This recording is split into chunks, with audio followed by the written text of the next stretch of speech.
மார்க்குவின் மேலற வீட்டில் சோதர அந்நிய பாஷை அடையாளத்தோடு வர்ணங்களை வெளிப்படுத்தின ஆண்டவர் இந்த நாளிலும் இந்த சத்தத்தை கேட்கிற தேவ பிள்ளைகளுடைய வாழ்க்கையிலும் அவருடைய ஆவியானவரை ஊற்றி உங்கள் வாழ்க்கையிலே சோதர என்ன காரியங்களுக்காய் நீங்கள் ஜெபிக்கிறீர்களோ அந்த ஜெபத்துக்குரிய பதிலை தர அவர் போதுமானவராய் இருந்தார். அன்று சீஷர்கள் சகோதரிகள் இயேசுவின் தாயாக அவர்கள் காத்திருந்தாங்க, ஒருமனப்பட்டு காத்திருந்தாங்க. எதற்காக தெரியுமா?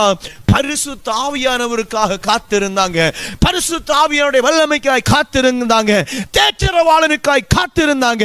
அவர்கள் அதை சுதந்தரிக்க மட்டும் அவர்கள் ஒருமனப்பட்டிருந்தார்கள் என்று வசனம் சொல்கிறது.